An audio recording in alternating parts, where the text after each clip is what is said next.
What's up, Zodiac family? Come make a flourless chocolate cake with me. So, here is our recipe. If you need to pause to look at it, go ahead now.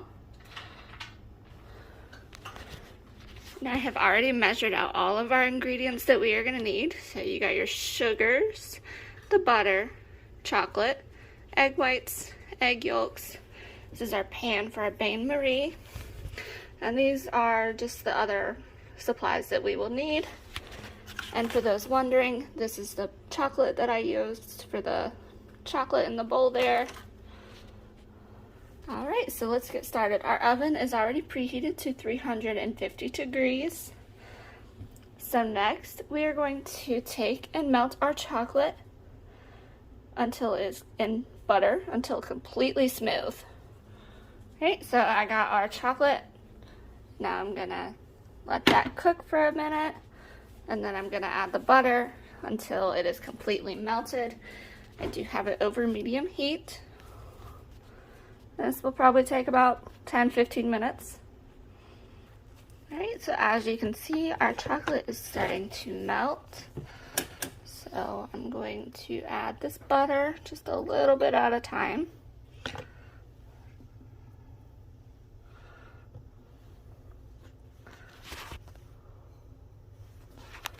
Alright, I'm going to let this melt down just a little bit, and then I will continue adding the butter. And for those of you wondering about the measurements, I will have the different conversions for cups and teaspoons down in the description, just to make it a little easier for those of you who do not have a scale. Alright, so I'm going to continue letting this melt, and I will be right back. Alright, so while our butter and chocolate mix finishes melting, we are going to actually go ahead and start on our meringue. So if you have a stand mixer, you're going to use the whip attachment. If you don't, as you can see, I do not. I just have a handheld mixer, but I do have the whisk attachment. And make sure you do have a metal bowl. Now we are going to take our egg whites and add that to our bowl. Just make sure you get every last little drop out of there. Then you are going to take one of your bowls of sugar and just add that in there like so. And while that's doing, I'm actually going to give our chocolate butter mixture a little stir here, just to make sure it's not burning. So you don't want to scorch the chocolate.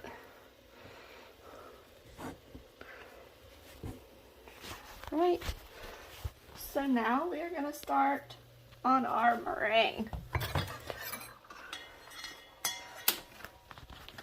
Alright. I'll let this whip up, and then I will be right back. Okay, now that our meringue has whipped up nicely, you're going to just test it. It should hold in its spot, and that's how you know it's done. Just make sure you make your meringue on the highest setting of your mixer. Let's check on our chocolate. That is melting beautifully. I'm just going to let it continue melting just a little bit until it's fully melted. It shouldn't be much longer at all for that. But while that goes ahead and finishes melting,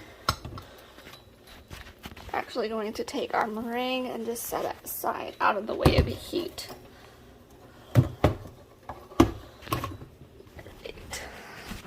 Put it right here on the counter. Alright, now we'll be right back when this gets done melting. Alright, our chocolate mixture is finally finished, completely melting. Just look at the way it drips off there.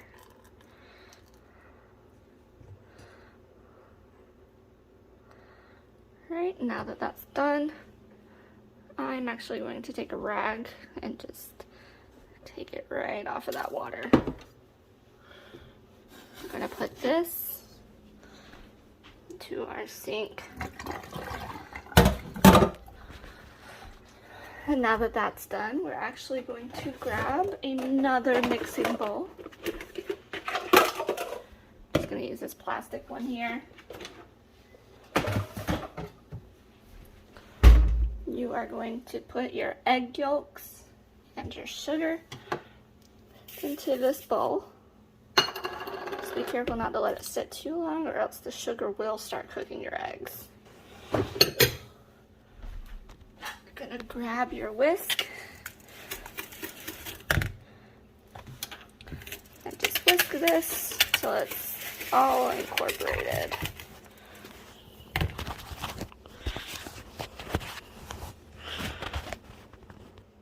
Okay, now that we have this fully mixed, I'm going to very slowly start incorporating this chocolate mix. Probably do about 1/3 at a time. You don't want to cook the eggs, but you do want to get it all incorporated very nicely.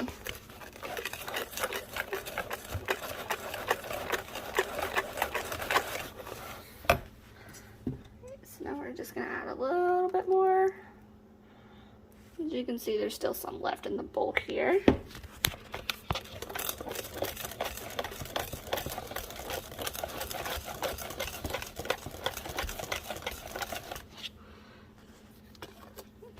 Looking real nice there. Alright, now let's go ahead and add the last of our melted chocolate. I'm just going to set that over with the rest of our dirty pans.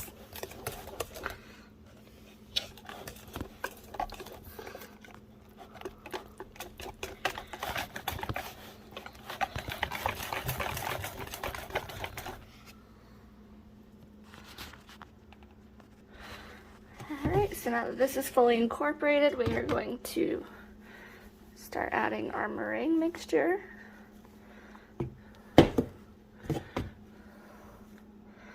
Just gonna lightly fold this into your chocolate mix.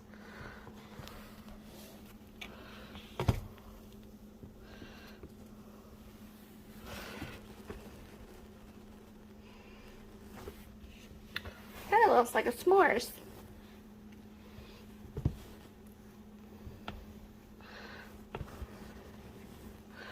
Alright, you just keep folding this until it's completely incorporated. Alright, this is now nice and incorporated, and we didn't lose any of our stiffness, thankfully. You know, you are going to go ahead and prepare some pans. You can either use some circle ones with some parchment paper, or you can use a half-sheet baking tray lined with parchment paper. We are just going to fill this. Let me actually take this out here and add that to the bowl that had our meringue in it. I'm just gonna pour it in there.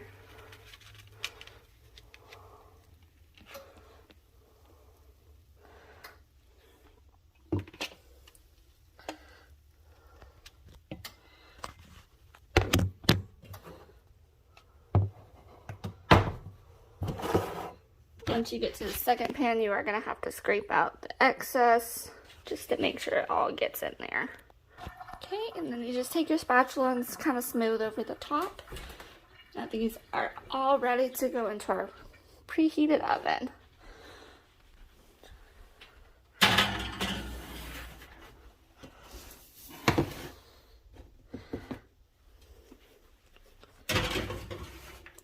You're going to bake these for about 15 to 20 minutes or until a toothpick comes out clean. And I will see you once these get done baking. Alright, now that our chocolate cakes are out of the oven, I have tested them with a toothpick. But just to show you, go, toothpick, focus. There we go. As you can see, it come out almost perfectly clean. So we're going to let these cool completely on the countertop. And then we are going to stick them in the fridge anywhere between 4 hours to overnight. And that is how we make a flourless chocolate cake. come back for part 2 where we will plate it and decorate it and taste.